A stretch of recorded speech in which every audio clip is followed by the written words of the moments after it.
Hulaan nyo guys kung kagigising ko lang o kakatapos ko lang umiyak dahil talo ang token text. Ba't naman ako iiyak? Anyway, magandang umaga po sa inyo lahat. Ako po si Pau Saludo ng Paco Sports. Pag-usapan natin, well, after you sleep, nakakapag-isip ka na kung ano talaga yung nangyari at ano ba talaga, bakit ba natalo ang talk and text? Kasi kayo, hindi kayo naniniwala sa akin. Sabi ko naman sa inyo, mananalo ang San Miguel Beer sa game number 2 at sa game number 3. Sasabihin ko rin sa inyo kung sino mananalo. Ano ba talaga yung nangyari? Bakit natalo? At yung wife vlog, alam ko na surrender yan. Pero nakakatawa lang talaga kung bakit ginagawa yan ni Coach Chot. At may plano na si Coach Chot. At pakinggan mo tong plano na to, ha? Intayin mo kasi itong plano na to, ginagawa mo rin to. Ang tanong, effective ba? Podcast Sports, the number one independent sports voice of the Philippines. Magandang umaga po sa inyo lahat. Ako po si Pau Salud ng Pauka Sports and the number one independent sports voice kasi alam mo, wala tayong ano dyan. Wala tayong backer eh. Pero if you want to back me up, you can send me an email at inquiry@paukas.net if you want to collab, you want to sponsor me. Kagaya po ng ginagawa po ng Arena Plus, pinaka-astig sa sports. Sponsor tayo niyan. You just have to, scan and or check the link in the description. Yung link trick ko, sali po kayo sa GC ko at saka sa kung saan man. Basta 21 years old ang Arena Plus. Kagigisi ko lang kasi. Anyway, diretso na tayo sa usapan. Panoodin muna natin to. Pinost ni Homer Saison, yung aking kapakner sa Homer Says Podcast na panoodin nyo every Thursday.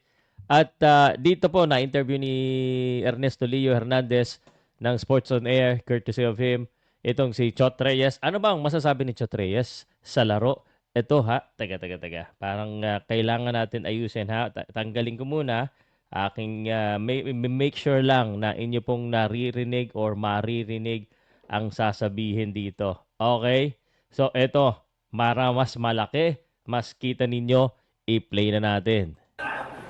Coach, talk about the game. Kasi parang kanina, bandang fourth quarter, umahabol kayo, biglang parang nawala yung momentum. There's nothing to talk about. They outplayed us. And There's nothing to talk about. They outplayed us. Kasi naman, tanong ka pa ng tanong, Ernesto wala naman dapat palang pag-usapan. So talaga, next. if you allow a team like San Miguel that's strong to outplay you, then you have no chance. Tama si Coach. Ang tanong, Coach, why did you allow? That's the question. Why did you allow, Coach? Actually, I don't think you allowed. It's just malakas talaga, kahit pigilan. But may pag-asa pa, Coach. Wait lang, ha? And yung mga calls kanina, ano masasabi niyo? Nako, ito na. Ito muna, matanong ko muna kayo, guys. Kayo, yung mga nanonood dito sa akin ngayon, kayo, ano masasabi sa mga calls? Lalo na yung mga talk and text fans. Ano masasabi nyo? Si Coach, ano sa tingin nyo sagot niya dito? Sige nga, sabihin nyo sa akin, ano sagot ni Coach dito? Sige, pakita ko sa inyo, ha? Ano sa tingin nyo muna? I-comment nyo muna kung ano yung sa tingin nyo. Anong tingin nyo sa mga calls? Huwag kayong mag-alala, hindi tayo mapipenalize, hindi ako mapipenalize. Opinion natin yan. Ang opinion ng fans ay mahalaga, pero hindi laging tama. Minsan may tama. Tingnan natin kung ano sabihin ni Coach Chot Reyes. Coach Chot, I love you. Baka ma-fine ako No comment na lang ako dyan. You watch the game, so no comment.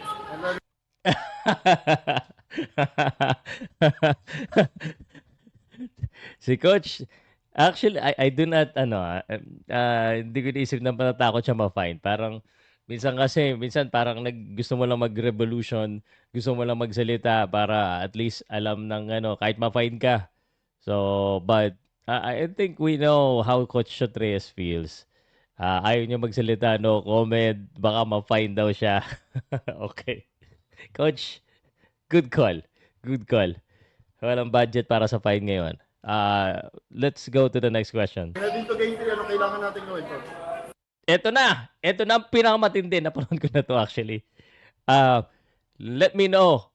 Hulaan natin. Ang makatama, mananalo ng prize. Ano sa tingin nyo ang sasabihin ni Coach Shot? Sports on Air, salamat may pang content tayo. Ano, sasabihin ni Coach Shot na kailangan plano para sa game number 3. I-comment nyo muna dyan. Tapos, just in case guys, hindi pa kayo nakashare, naka-like at saka naka-comment na sa YouTube mo ba ito pinapanood sa Facebook?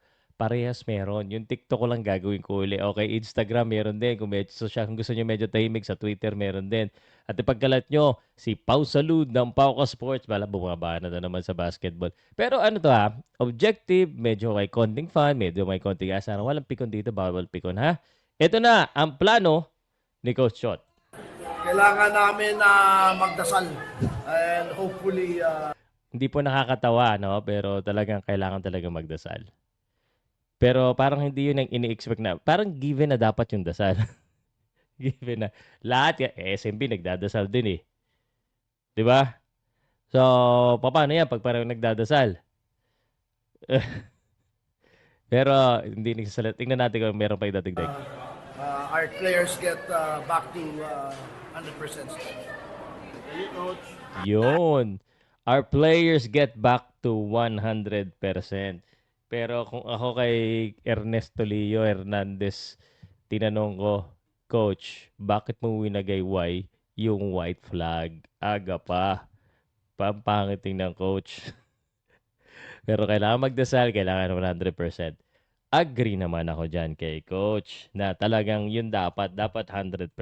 Pero ako, I will give you a much more specific reason or much more specific things to do. I'm not a coach. Again, mas magaling si Coach Shot sa akin, pero it doesn't mean na hindi na ako pwede magbigay ng opinion. Gaya mo, pwede ka magbigay ng opinion. Let's read the stats. Sabi nga ng isang aking hater, si Pau walang ginawa kundi magbasa ng stats. Ano naman pwede kong gawin? Talaga naman dapat stats ako focus kasi yun lang nakikita ko eh. Nanood ako ng laro. Ibig sabihin ko, yun ang isa eh. Analytics. Okay? So, based on analytics, let me tell you this. Let me tell you first the obvious. Now, without looking at the analytics, ako, tama si Coach Roach tuloy. Coach, boxing kasi, no? Coach Roach, coach ni Manny Pacquiao. Sabi ni Coach Chot Reyes, kailangan mong gawin 100%. Ito, Coach, ang dapat ipamasahe mo, ipag-spa mo, kailangan pakondisyonin mo itong si Calvin Oftana. Calvin Oftana. O yan ang unahin ko kaysa kay Jordan Heading. Si Calvin Oftana kasi, parang medyo shy. 3 out of 8 lang. 3 out of 8, biruin mo yun. Shooter yan, itira mo na itira. Ang ganda na, yung konti lang na, pati outside shooting mo, konti lang. Tapos, si Jordan Heading, matik na yan. Kasi medyo malas-malas si Jordan Heading. Yan ang dapat ni 100%. Pero, yan kasi yung binabantayan ng SMB. Other fans are always thinking SMB malakas sa opensa, malalim. Pero nabantayan nila yung mga dapat bantayan. Hindi nakakakuha ng bola, tinakatira. So, wala naman tayong ibang choice kundi hanapan ng paraan para makatira si Calvin Oftana, si Jordan Heading, at yung outside shooting. So, 2 players to watch out. Kailangan tumira si Calvin Oftana. Jordan Heading, kailangan di ganyan ka pa. Yun naman talaga. Pero that's the basics. Pero ano yung napansin ko dito? Ang talking text po, if you look at the stats, yung kanilang 3-point shooting, nandito, yung 3-point shooting nila, sobrang dami ng kanilang attempt kumpara sa attempt po ng SMB, lampas kalahati. So, 17 attempts lamang ang SMB at 30 ang attempt ng talk and text, 9 out of 30. So 17 out of 30. So talagang nabubuhay sa labas ang talk and text. Pag hindi mute yan, di talo talaga. So yun ang problema. So kailangan i-shoot ng talk and text ang bola sa outside shooting. Pag hindi mangyayari yun, wala talaga, olats talaga. So, outside shooting should be at least at par para sa talk and text. We're giving this keys para sa talk and text, libre na yan, Pampako Sports. Kala mo na talaga kukuhanin. But, the last thing that I wanted to say, which is the reason kung bakit na-outplay sila, hindi lang sila na-outplay. Sa tingin ko, nawalan din sila ng momentum, nawalan din sila ng confidence. Tambakan ka ba ng mga ng San Miguel Beer, man? May mga nagsasabi, it doesn't matter if you win by a miles or by a miles or by a meter or an inches. Winning is winning. That's not true pag ganito. It matters kung tatambakan ka kasi nakakasira ng momentum, nakakabigay ng confidence. Now, San Miguel Beer is full of confidence. You beat us game 1, dinurog ka namin ng game 2, what will happen in game 3? Game 2, Talk and Text and I think of themselves, okay, malakas talaga nito. It might break our confidence. It might not. And we're about to find out in game number 3. So, that's where I'm coming from.